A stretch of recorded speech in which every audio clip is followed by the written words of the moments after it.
há pirâmides gigantescas. Estão lá as pirâmides de Kelps, de Khafre, de Miquerinos como exemplo. Stonehenge, as famosas muralhas da China, construídas em 215 a.C., que tem pontos que podem ser vistos da Lua. Você imagina? Olha a engenhosidade, a mente dessas pessoas. As primeiras aberturas na cabeça, feito pelos egípcios, considerado o berço da medicina, embora ela se desliga a medicina no seu senso mais religioso a partir de Hipócrates, um médico grego.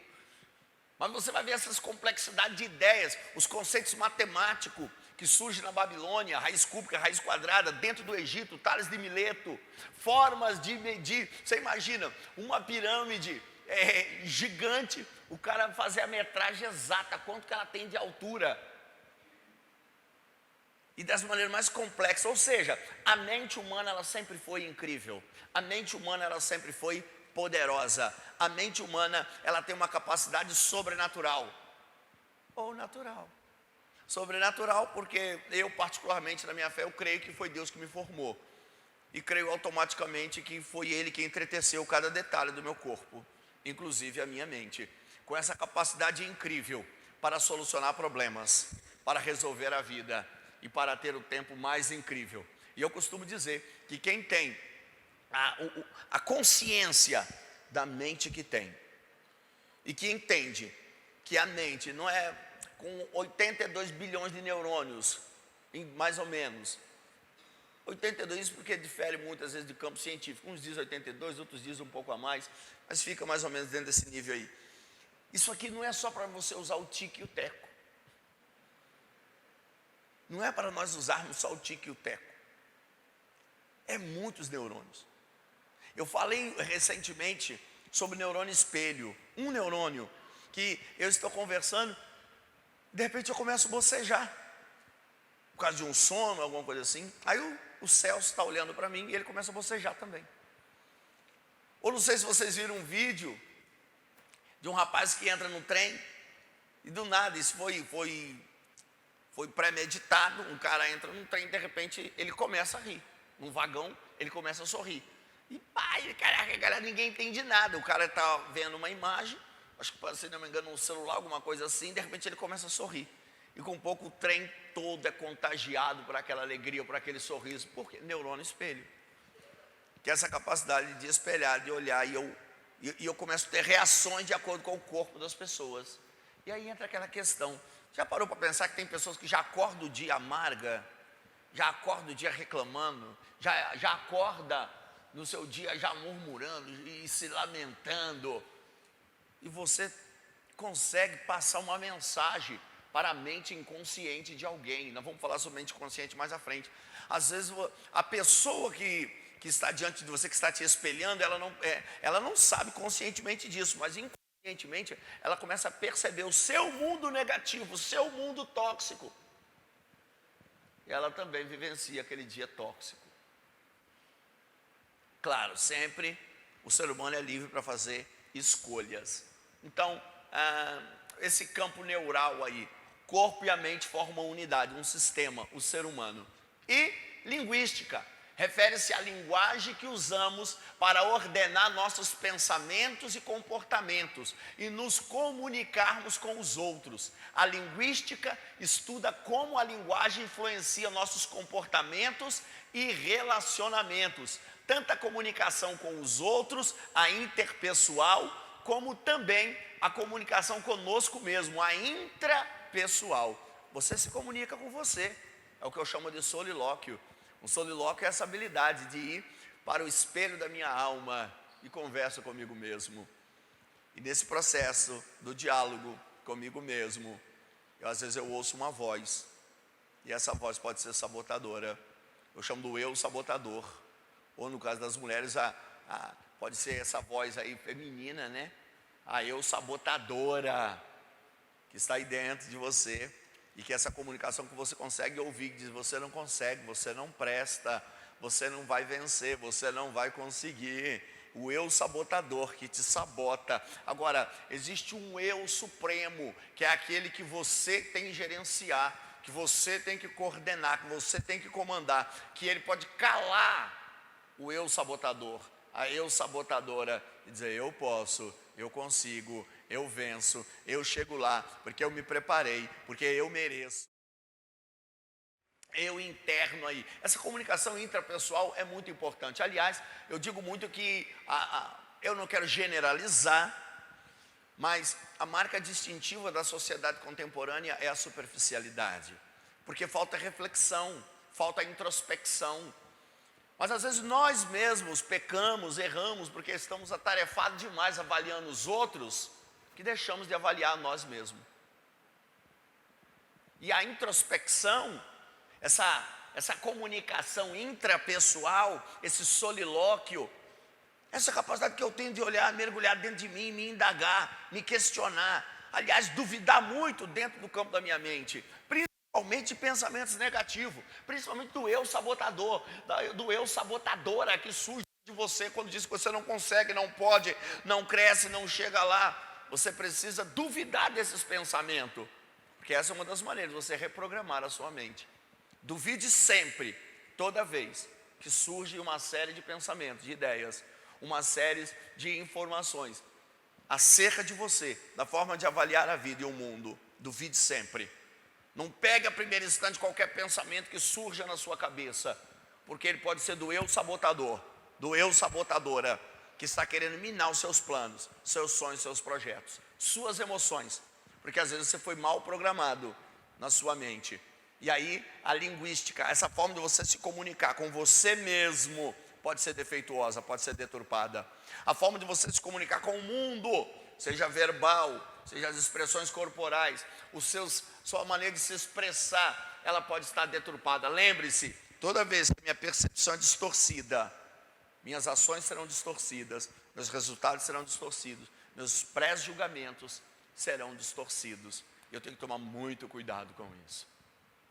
Ok? Então, PNL é programação neurolinguística, como sua mente foi programada. Cérebro é o hardware e a mente o software. E aí esse cérebro, é claro, ele está subdividido aí em vários níveis, em várias camadas, em várias partes. Tecnicamente, você vai encontrar às vezes uma ciência que dá pequenas discordâncias em questão de nomenclatura, uma da outra, mas normalmente giram em torno, na maioria dos casos, em torno do mesmo assunto e traz o mesmo sentido. São poucas divergências, mas essa mente poderosa que você tem, o lobo frontal, essa parte frontal está muito vinculado com o campo da ação, do atitude, do agir, esse lobo frontal. O lado direito, campo das emoções, lado esquerdo, lado racional, razão, eu penso, eu decido, eu escolho, eu faço, mas no campo da razão, não que ignore a emoção. A parte de cima, um pouco mais atrás, seria a parte imaginativa, criativa da sua mente. Todos nós usamos esse cérebro nosso por completo, essa mente por completa, todos nós usamos. Agora é claro que uns são mais dado a um lado, exige mais, puxa mais, pega mais, e tudo isso também tem a ver com o seu nível de conscientização, a sua compreensão da sua mente, o exercício que você faz para com ela e a dedicação que você se dá a esse campo e essa área da mente. Eu acredito que todo ser humano deveria passar por psicólogos, todo ser humano deveria de vez em quando passar por um psicanalista, por um processo de PNL, um coach, quando esse coach tem uma boa preparação, uma gama de conhecimentos gerais, porque o coach ele é um mix de conhecimento. Não basta eu ir ali e me tornar um coach da noite para o dia, sem buscar outras ferramentas, outros níveis de conhecimento, porque a vida não se resume a uma ciência só. Aliás, esse pressuposto científico, às vezes ele é muito arrogante, do eu sei, por causa da minha especialização na minha área, e não respeita outras histórias, não respeita outros níveis de conhecimento, não respeita o mix do conhecimento da vida. Assim como o universo tem bilhões de galáxias, a sua mente incrível, foi criado por um ser incrível, que eu chamo de Deus, você chama de universo, de força do universo, de grande arquiteto, como você professa a sua fé. Enfim, esse cérebro foi criado por um ser incrível, maravilhoso. Aí você acha que vai ser uma coisa tão simples assim? Aí chega um ramo específico da ciência e traz para si a responsabilidade e a capacidade de ser Senhor e ter a resposta final para tudo? Cuidado. Aliás, a ciência alguns níveis da ciência já tropeçou muito na arrogância. É por isso que humildade cabe em qualquer lugar. Não importa o nível, o cabedal de conhecimento e diplomas que se tenha. Eu aprendo, nós aprendemos todos os dias, com novas pessoas, com novas experiências, com pessoas de nível intelectual elevadíssimo, pessoas que têm um nível intelectual talvez não tão elevado, mas que tem o seu nível de conhecimento baseado na experiência, na sabedoria que Deus lhe deu, ou nos livros que leram. Nós temos os conhecimentos empíricos, né, que está fora das faculdades, o da experiência do dia a dia. E aliás, irmãos, eu digo muito isso daqui. Eu já vi pessoas com inúmeros diplomas, isso é bom, respeitamos essa história, essa conquista, mas fracassando na vida. E é claro que tem muita coisa a ver com isso aqui, com o campo da mente. Enquanto tem pessoas que não tem nada disso, estão decolando. Uma das coisas, humildade é importante, precede a todo tipo de honra, humildade. E outra questão é que não basta você ter teorias aqui. Você tem que ter prática, Fábio. Aprendizado se dá na prática. Médicos não se faz em universidades. Médico se faz em consultórios, em hospitais. Médicos se fazem no dia a dia, clinicando, lidando, trabalhando, cuidando de gente. Na universidade se adquire teorias, informações. Mas se você não pega tudo que você conhece e leva para a prática, você é meramente, e não de forma pejorativa, não desfazendo dos fofinhos, mas você se torna um obeso intelectual. Mas só isso. Um obeso intelectual. Porque conhecimento não levado para a prática gera exatamente isso aí. Apenas obesidade intelectual. Então já entendemos o que é PNL. Entendeu? Deu para pegar o que é PNL? Ok, PNL. Resumindo PNL. Nós somos programáveis, estamos programados e podemos nos reprogramar. Nós como ser humano, nós somos programáveis, com base nas percepções que temos da vida, do mundo, por meio dos 5 sentidos. Nós somos programáveis. Estamos programados. O que você é hoje, tudo que você tem na vida, tudo que você conquistou, no campo espiritual, emocional, financeiro, familiar, sentimental, profissional, tudo que você é hoje é fruto de uma programação. Você está programado. Ganhei, você está programado. Perdi, você foi programado para isso daí. Eu fui programado para perder? Sim, dependendo de como você percebeu ao longo da sua trajetória, a história da vida, as suas experiências que você estava lidando no dia a dia. E você pode reprogramar, ou seja, você tem um monte de crenças, às vezes limitantes, crenças de não merecimento, crenças de escassez, crenças políticas, crenças religiosas, crenças sociais difundidas, propagadas, às vezes até dentro dos nossos meios acadêmicos, formam crenças dentro de você. Durante muitos anos você acreditou que precisava de diploma para ter sucesso, mas isso é uma verdade? Ela é uma verdade individual, para quem professa, para quem confessa. Mas ela não é uma realidade global, universal. Agora, não estou desmerecendo, você deve estudar? Deve. Deve buscar diplomas? Sim. Deve se especializar? Sim. Mas o que eu estou dizendo é que verdades individuais deve-se tomar muito cuidado. Porque às vezes as pessoas buscam tudo isso. É claro que nós vivemos... É bom, se você sabe, se você entende, se você conhece, se você aplica no dia a dia, você tem resultados. Porque a excelência, o bom profissional, quem é bom no que faz, tem que ser reconhecido pelo resultado.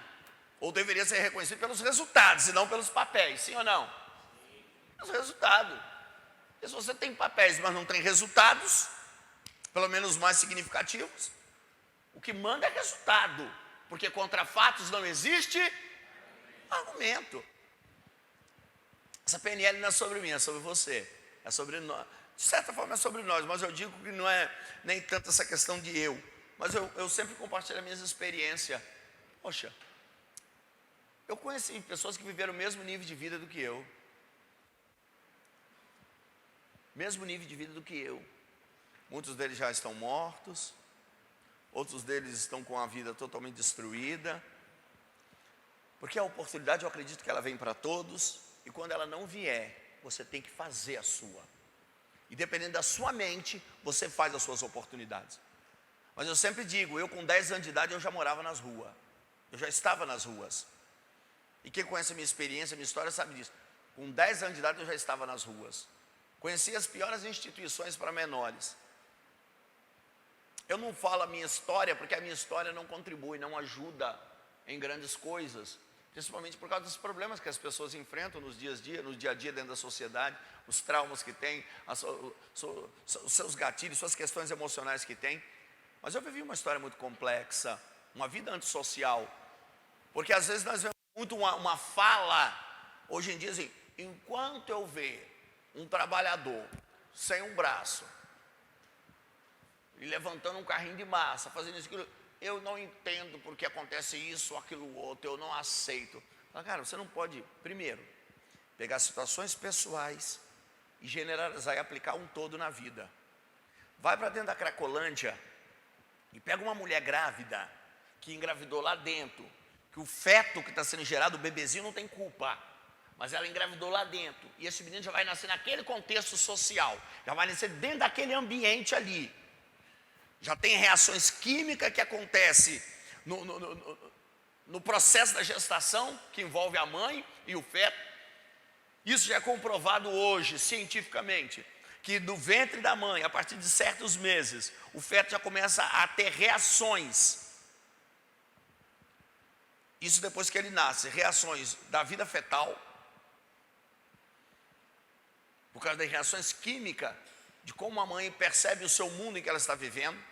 Essa criança começa a se desenvolver, nasce dentro daquele contexto, aí depois você chega e me diz, fumando maconha, cheirando pó, fumando pé desse moleque, não sei o que, e tal. Porque enquanto eu ver alguém sem braço trabalhando, eu não entendo essas coisas. Espera aí. Cada caso é o caso. Nós precisamos aprender a analisar as situações, os contextos. Em falando de país de primeiro mundo é uma coisa, em falando de Brasil é outra. Eu já desenvolvi muitos trabalhos sociais dentro do sistema penal. Você faz uma pesquisa, sistema penal brasileiro, quase 700 mil apenados, terceiro país com maior índice de população carcerária. Pesquisa o nível educacional deles. Na maioria, evadiram da escola entre 13 e 14 anos. Com 13 e 14 anos, eles tinham uma mente criminosa? Não. A neurocriminologia, que é uma ciência que estuda o comportamento dos bandidos, dos criminosos. Aí existe o bandido, existe o criminoso. Aí vai se desenvolvendo várias áreas. Quando você para analisar esses caras, com 12, 13 anos, não tinha uma estrutura psicológica para dizer, é um criminoso. Não estou justificando, estou dizendo que existem explicações para o nosso problema social. Então não é justificativa, é explicação. Porque quando não existe uma explicação, nós não buscamos duvidar dos nossos pensamentos, nós pegamos tudo o que está sendo enfiado dentro das nossas cabeças por aí, no dia a dia, às vezes nós perdemos a percepção da vida e de o que podemos fazer para ajudar e mudar o mundo. Lembre-se, para mudar o mundo, eu mudo eu primeiro. Então nós temos um problema hoje que envolve o sistema educacional, a preparação dos nossos bons mestres para lecionar, problemas na estrutura familiar, porque tudo isso contribui.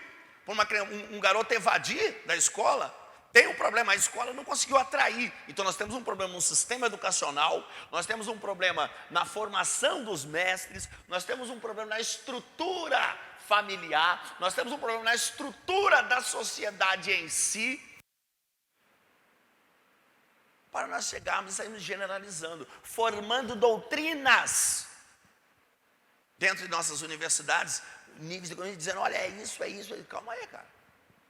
Temos que ir com calma. Então eu digo sempre que eu passei por umas experiências difíceis na vida, terríveis, fruto das minhas escolhas, das minhas decisões, que o ser humano no final, ainda que algumas coisas não justifica, mas explica suas escolhas, não justifica, mas explicam suas escolhas, porque no final o ser humano é sempre responsável pelas suas escolhas. Isso é fato. O ser humano é sempre responsável, será sempre responsável pelas suas escolhas. Mas eu era um cara que eu tinha tudo para fracassar na vida, em todos os sentidos. Tem um tempinho aí que eu não saio do país, mas já viajei muito esse mundo afora aí. Ontem mesmo eu estava conversando com os meninos sobre isso, os tantos países que nós passamos. Hoje eu tenho meus livros escritos, hoje eu tenho uma vida transformada, hoje eu sou casado com uma mulher incrível.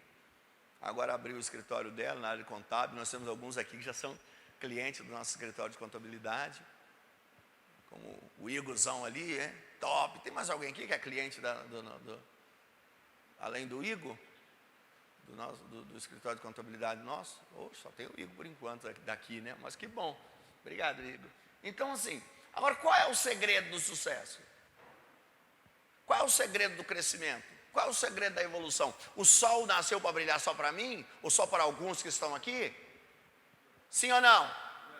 O sol nasceu para brilhar para todos. Você precisa ter consciência diga assim, eu tenho consciência. Diga, eu decido me conscientizar que o sol nasceu para brilhar para a minha vida, sobre a minha vida, e eu posso viver o melhor na minha vida, porque eu sou dono do meu destino. Você é dono do seu destino. Então nós somos programáveis, estamos programados e podemos reprogramar a nossa mente para alcançar nossos sonhos. Embora muitas pessoas já não sonham mais. E aí a história da PNL surgiu na década de 70, por meio de dois caras chamados Richard Bandler e John Grinder. Enquanto que um estudava matemática e computação, que era o Richard Bandler, o John Grinder, ele era na área da neurolinguística. E aí, Richard Bandler decidiu estudar psicologia. E os dois, eles decidiram tomar uma atitude. Qual foi a atitude deles? Falaram, vamos modelar os padrões de sucesso de terapeutas que se destacavam na época, de profissionais que estavam tendo a vida mais incrível, e algumas dessas pessoas que ascenderam de uma vida muito simples, mas a partir de alguns passos, algumas atitudes, alguns comportamentos que essas pessoas tiveram, elas começaram a galgar realizações no campo profissional, no campo financeiro, familiar. E aí John Grinder e Richard Bandler, o que eles fazem? Eles vão trabalhar com um dos pressupostos da PNL, que é modelar. O Celso está aqui. E o Celso, ele é bom para administrar. E aí nós temos o Tiago. O Tiago é um camarada que ele tem coragem e toma atitudes constantemente. Ele está sempre em ação. E aí nós temos o nosso João, que ele está sempre pensando novos projetos, novos planos, os neurônios queimando, as ideias em ação, e está sempre tomando atitude. E aí nós vemos a Ianca, e a Ianca, ela é desbravadora, ela é guerreira, acorda cedo, dorme tarde, ela luta. E eles começaram a olhar que essas pessoas, dependendo de algumas atitudes que elas tomavam, elas iam crescendo na vida e obtendo bons resultados, e tendo uma vida de alta performance, e tendo uma vida de grande significância. E eles disseram, peraí, o sucesso deixa pegadas, o sucesso deixa uma trilha, o sucesso deixa rastro. Por que eu vou lutar para construir uma estrada de sucesso, se eu posso espelhar, modelar, que é um dos pressupostos da PNL, eu posso modelar a forma, os caminhos, as atitudes que ele tomou para chegar lá.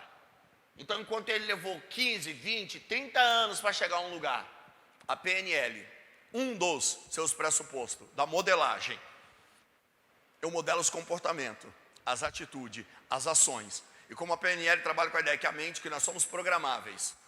estamos programados e que podemos reprogramar a nossa mente, então eu trabalho com uma reprogramação mental para inserir para o meu contexto, meu dia a dia, todo o nível de sucesso que ele, ou os comportamentos que ele adotou, que o João adotou, que a Ianca adotou, os comportamentos que eles adotaram para alcançar resultados no campo da família, das finanças, da saúde, da profissão e etc. Então a PNL ela vai trabalhar com um dos pressupostos, entre eles esse daí, de modelar. Então eles começaram a estudar os padrões e os funcionamentos das pessoas e modelarem elas. Surgiu daí uma nova disciplina de trabalho com pessoas, com seres humanos. E é claro que logo no começo apareceu os caras, isso não é ciência, isso não é resultado. A PNL mudou vidas, mudou história, transformou situações, transformou gente e colocou pessoas no nível mais incrível como nós temos visto hoje. E aí foram modelados alguns terapeutas de sucesso da época, alguns profissionais que tinham uma vida incrível. Virginia Satir, que era uma terapeuta no campo da família, eficientíssima, que salvou muitas famílias, muitos relacionamentos, que transformou histórias, vidas totalmente desajustadas. Ela fazia suas aplicações e muitas delas saindo da caixinha do que ela havia aprendido. E esse nível de aplicação levou ela a se tornar notória, despontar-se no seu tempo, e ela foi uma das pessoas que foram modeladas. Fritz Perls, que foi o criador e sistematizador da Gestalt terapia, hoje uma dos braços usados pela psicologia, né? Também foi uma outra pessoa que foi espelhado, que tudo acontece na mente, meus comportamentos, minhas mudanças comportamentais e causa e efeito, e minhas atitudes de escolha, de decisões podem alterar a minha história, a minha vida. Milton Erickson, autor de uma frase que todo mundo ouve falar, né?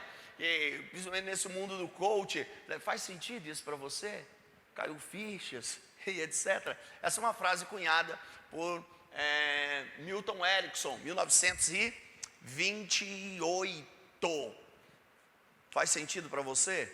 É porque às vezes eu lanço um nível de conhecimento, eu falo alguma coisa e de repente você dá um estalo. Não fez sentido isso para você?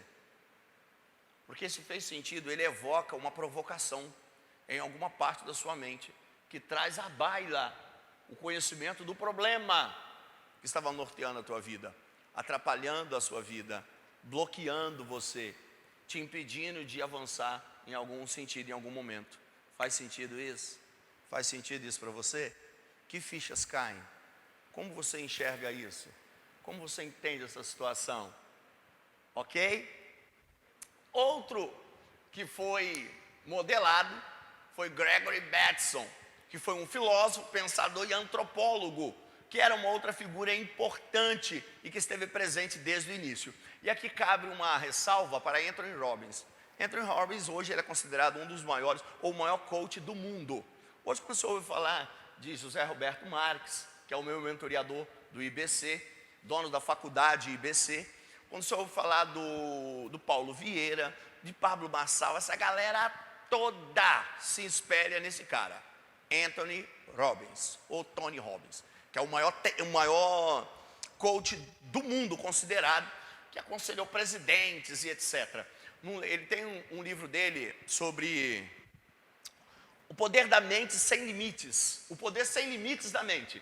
Você olha como coach, mas na verdade aquele livro é tudo PNL.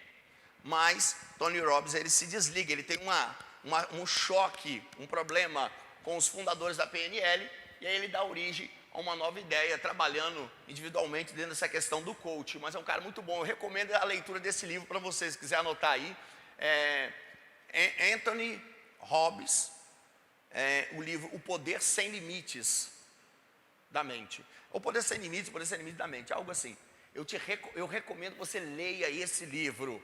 Vai mudar significativamente, ou continuar mudando, porque nós estamos sempre em fase de mudança. Vai transformar seu nível de pensar, sua história de vida, porque nós estamos aqui, nesse mundo, para uma missão, para um propósito. Nós estamos aqui em um ensaio, para uma grande e maravilhosa vida, nos preparando para uma vida melhor um dia.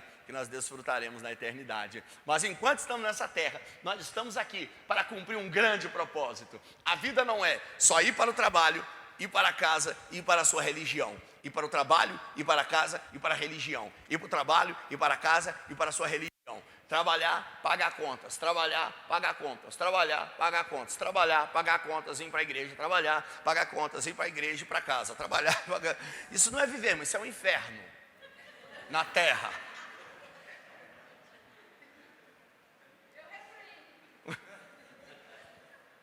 Sério, irmão? Abre mão, duvide desse tipo de pensamento. Duvide desse tipo de pensamento. Trabalhar. Igreja, casa, trabalhar, vida, casa, igreja, ó céu, ó vida, ó azar. Quem lembra desse desenho? Quem lembra? Quem lembra? Isso aqui tem muito a ver com aquelas pessoas que trabalham quando chega na sexta-feira, sextou! Você conhece alguém assim? Aí quando chega na segunda-feira, acorda. Você diz, e aí? Segundou. Deixa eu dormir mais um pouco. Aí desliga o relógio. Não, depois eu acordo. Hoje eu vou acordar 10 minutos, 20 minutos atrasado. Ai, segundou, meu Deus. Para nós que professamos fé em Cristo, que cremos em um criacionismo bíblico, o domingo, dentro do romanismo, foi mudado os dias. Era primeiro, segundo, terceiro, quarto dia. Ainda é assim na crença judaica, no judaísmo. Mas por causa do romanismo foram dados o nome domingo, segunda, terça, quarta, quinta e etc. Mas o primeiro dia, domingo, a Bíblia diz que é bom. Segundo dia diz que é bom, que é o segunda-feira. Terceiro dia diz que é bom. Quarto dia é bom. Quinto dia é bom. 7 vezes surge o termo. E viu o Criador que esses dias eram bons. Aí você vai se deixar ser levado por um pragmatismo, vai se deixar ser levado por uma formação mental, vai se deixar ser levado por uma programação que diz: segunda-feira é mal, é ruim. É ruim se você for preguiçoso, se você não quiser enriquecer, se você não quiser crescer na vida, se você não quer obter sucessos em áreas da vida, aí é ruim. Eu sempre digo que se você fizer da sua segunda-feira um eterno sextou, você vai viver toda uma vida como um eterno domingo. Porque você chega na sexta, você está animado por quê? Descanso, praia, lazer, rede, meu livro, séries intermináveis da Netflix, família, tudo isso é muito legal, é bom.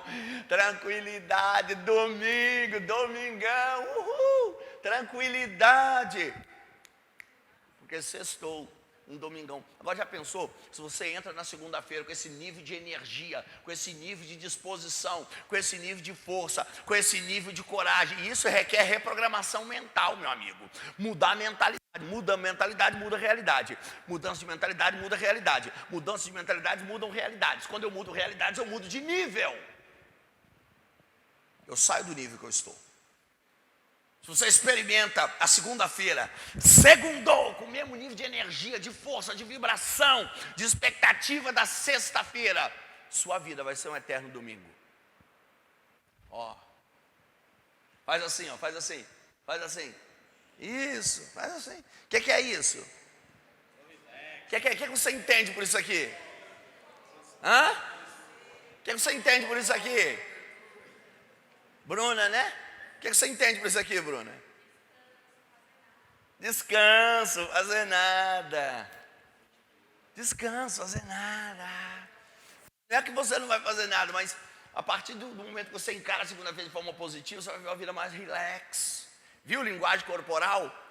Faço isso, todo mundo entende. Se eu fizer isso.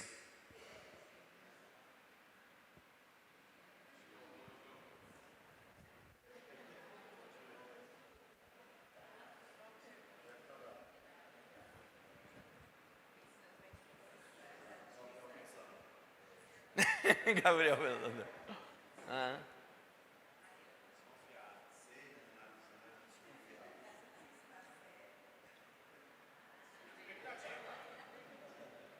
linguagem corporal. Nós vamos falar sobre isso. Imagina, você conhecer o seu perfil comportamental, o seu temperamento, você conhecer a linguagem, como as pessoas se comunicam com a perna cruzada, braço cruzado. Você entender isso aqui é ter um discernimento aguçado das pessoas. Você vai chegar na empresa. Não vou falar agora não, deixa você curioso mais para frente. Então, espelhou esses caras aqui, que deu um nível de mudança na história de pessoas. Cada pessoa que está aqui tem uma história. Essa história é repleta de fases boas e fases difíceis. Suas fases difíceis te trouxe até aqui. Respeite a sua história. Respeite as suas experiências ruins. Respeite os seus fracassos. Respeite os seus problemas. Respeite eles, porque fez parte de um processo que te trouxe até aqui. O seu tempo bom, os seus dias incríveis, suas melhores escolhas, decisões, supervalorize elas. Mas lembre-se, você pode, a partir de agora, ter um nível melhor, uma vida melhor, uma história melhor. Às vezes tem pessoas que dizem, se eu pudesse voltar no passado. Não pode, para de pensar nisso. Nem gaste energia com isso. Se eu pudesse voltar no... Minha esposa me perguntou isso. Ela disse, amor, se você pudesse voltar no passado, você se arrependeria do que fez? Disso, daquilo outro? Eu falei, não quero nem gastar energia do meu cérebro com isso, que a energia que eu gasto com o meu passado, eu emprego no presente projetando o meu futuro. Quem caminha olhando demais para trás não consegue enxergar o que está na frente. Porque deu errado, porque fracassei. Vai levar você a quê? A uma melancolia.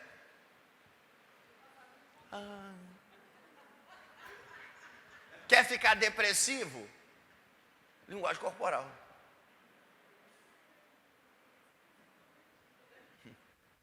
Sabe? Não produz. Então eu não vou poder mudar meu passado. Eu vou gastar energia cerebral dizendo, se eu pudesse voltar.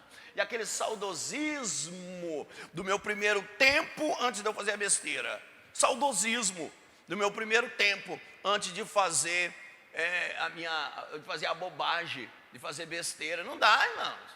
Passou. Ficou para trás, contribuiu para eu chegar aqui de alguma maneira. Se você parar para fazer uma análise, contribuiu de alguma maneira para você chegar aqui. Então sai do saudosismo, do que você podia ter feito, da decisão que podia ter escolhido. Respeite a sua história, respeite a sua...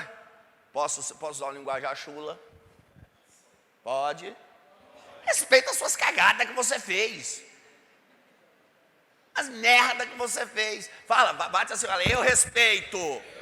Eu honro as minhas besteiras, fala, minhas bobagens. Agora escracha, chula, eu respeito as minhas cagadas. Respeita isso daí, honra isso daí, para você ressignificar, dar um novo sentido para a vida, para a história. E é muito importante. Você que tem seu cônjuge, está namorando, está noivo, legal, futuro, família. Respeita as histórias dos outros. Erros e fracassos.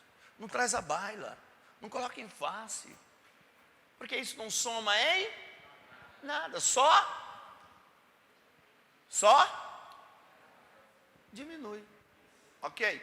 Então Richard Bandler, um dos fundadores, ele diz assim, a PNL é o estudo da estrutura da experiência subjetiva do ser humano e o que pode ser feito com ela. As experiências da vida, do dia a dia, a experiência subjetiva que você teve e o que você pode fazer com essa experiência. Se o sucesso é o de fracasso, eu pego essa experiência, desassocio, olho para ela. O que eu posso fazer dessa experiência? Fracasso só é fracasso quando eu não extraio nenhuma lição dele, quando eu não aprendo alguma coisa, quando eu não sou ensinável. Porque nossas lutas são pedagógicas, nossos traumas, nossos problemas são pedagógicos. Eu posso aprender. Tem gente que escolhe se revoltar, que é uma opção. Tem gente que escolhe se irar, que é uma opção. Tem gente que escolhe olhar para suas experiências negativas e decide olhar com olhos maus. Se revoltar com a vida, com a sorte, com Deus. Teve um homem que entrou dentro de um tribunal americano. E isso aqui é premissa do direito, né? Isso aqui faz parte do direito, simples. Qualquer pessoa pode abrir processo. Qualquer pessoa pode abrir processo. Assim como o HC, habeas corpus, Antigamente você podia fazer até num papel, num jornal, por assim dizer, num papelão. Isso é uma linguagem muito usada, é mais metafórica. Habeas corpus, HC. Processo é premissa, é coisa simples do direito, qualquer um pode abrir. O cara entrou dentro de um tribunal americano e disse: eu decido abrir um processo contra Deus, e eu quero responsabilizá-lo por todas as desgraças do mundo. A minha observação não é no que ele faz, a minha pergunta é: o que o motivou? O que fez ele tomar essa atitude? Às vezes é essa falta de capacidade, eu olhar minhas experiências, as minhas histórias, o que me aconteceu, e depois que eu olho isso aqui, essas minhas histórias, o que aconteceu, o que eu vou fazer com o que me aconteceu? É isso que define a vida.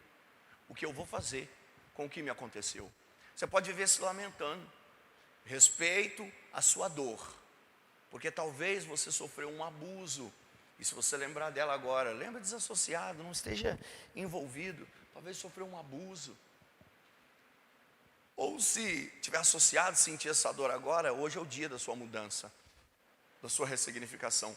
Mas talvez alguém sofreu um abuso na infância, sofreu um abuso na adolescência. Talvez o pai não foi tão presente, do jeito dele ele te amava, mas não soube expressar isso. Talvez faltou a mãe, gerou uma série de crises de complexos. Talvez alguém foi traído por amigos, por um cônjuge. Talvez alguém te traiu no seu trabalho, na sua profissão. Talvez alguém te passou a perna, bancou o espertalhão para cima de você. E você olha hoje essa história, essa situação, e você apostou tudo naquela pessoa, e de repente foi um apunhalado pelas costas. Lembra de Judas? Mas a questão não é o seu Judas, é o que você fez com Judas. O que você faz com Judas? A sociedade atual faz uma festa que pega um pedaço de pau e bate no Judas. Jesus não bateu no Judas. Ele olhou para ele e disse: amigo, a que vieste? Quando Judas o abraçou e o beijou. Você não precisa tomar essa história espiritual se você não professa a fé em Cristo, mas você pode pegar a lição. Ele abraçou e disse: amigo, por que veio? Antes ele sabia que ia ser traído. Ele diz: aquele que eu entregar o pão, é esse que vai me trair. Mas nem por isso ele criticou, condenou, disse: eu vou te destruir. Mas ele assim mesmo deu a liberdade para o ser humano fazer a sua escolha. Então não é sobre os meus Judas, é o que eu faço com eles. Jesus disse: a que vieste, amigo? Convidou ele a uma reflexão. Nas perguntas estão as grandes respostas, estão as grandes ideias, os grandes empreendimentos, os grandes crescimentos. A que vieste, amigo? Era uma chance que Jesus estava dando com essa pergunta. É um método socrático, eu pergunto sabendo a resposta. Mas por que ele fez aquilo, essa pergunta? Ele estava provocando a mente de Judas.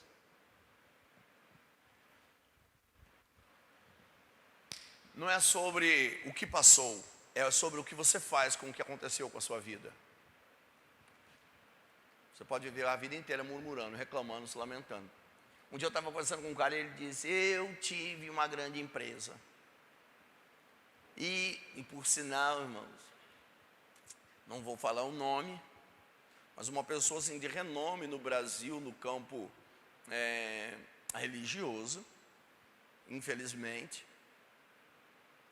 do meio cristão, um grande artista, como cantor.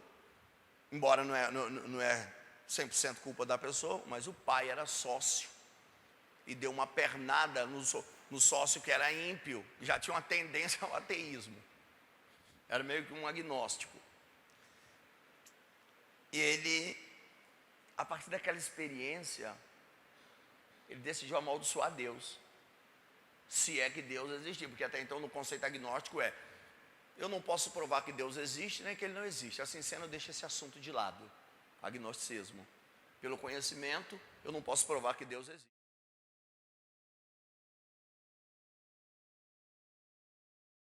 O assunto de lado. Então se ele tinha um certo pensamento, ou seja, ele não ignorava totalmente Deus, mas a partir daí, ele se revolta completamente. Porque ele pegou a sua experiência de dor e decidiu se revoltar contra tudo e contra todos. Até hoje ele é um cara amargurado da vida. Ele envelheceu horrores. Que a energia que ele gasta com a mágoa, com o rancor, com o passado, eu disse para ele. Eu tive a oportunidade de dialogar com ele. Falei, cara, toda a energia mental que você gasta pensando no seu passado, se você usasse no seu presente para projetar grandes coisas para o seu futuro, você teria uma vida incrível. Porque o meu cérebro ele quer economizar energias. E por causa disso ele vive no automático. Anda no automático, vai pelo automático. Porque se ele vive no automático, vai pelo automático, por quê? Que ele vai tomar essas decisões em certas coisas. Ele vai simplesmente fazendo. E o cara vai, com isso aí, ele decide usar o consciente dele, resgatar e tornar o inconsciente dele consciente e gastar energia lembrando o passado. E ele sente a dor de novo. E isso não é viver, isso é um inferno. E sente a dor de novo. E sente o trauma, e sente o passado de novo. Isso não é viver, isso é inferno na terra. Não precisa nem morrer de acordo com a fé sem Cristo para não desfrutar do paraíso. Ele pode viver o inferno na terra e você não precisa fazer isso se você decidir mudar tudo. Nós estamos nos preparando já aqui para encerrar para o nosso café. Como a PNL funciona? A programação neurolinguística notabilizou-se por permitir ao seu praticante o uso da verdadeira gestão emocional para o seu bem-estar e dos que fazem parte do seu sistema de relações, seja pessoal ou profissional. É uma disciplina que pode ser comparada a uma caixa de ferramentas, cujo objetivo são o autoconhecimento, autodesenvolvimento, transformação e mudança. Quem veio buscar mudança? Diga uhul! Diga mudança! Opa! E mudança para melhor, porque seu cérebro tem que entender, mudança em que sentido? Evolução, uma boa palavra. Para você, mudança representa evolução. Talvez para alguém represente outra coisa a palavra mudança. O que representa para você? Porque não basta dizer, eu quero mudança, tá, mas eu posso mudar para o mal, mudar para coisa ruim. O cérebro ele é igual ao Google, ele é poderoso, mas é igual ao Google. Digita carro e aparece qualquer tipo de carro. Coloca Ferrari, vai aparecer só Ferrari. Você tem que dar destino para as suas frases. Se quiser anotar isso aí, anote. Dê destino para as suas frases. Dê destino para as suas frases. Dê destino para as suas afirmações. Dê destino para aquilo que você fala. Ou seja, vou ter mudanças. Em que área? Como? Quando? Porque uma simples observação. Vou fazer mudança. Em que área? Pergunta. Na área financeira. Como? O que é que você vai fazer para ter essa mudança? Que ferramentas vai usar? Quando vai ser essa mudança? A data, o tempo. Vamos mensurar isso aí. Que tipo de mudança será? Mensurar, vamos pesar, vamos sentir isso daí. A mente é mais do que só conjecturar. Só dizer, eu quero mudança.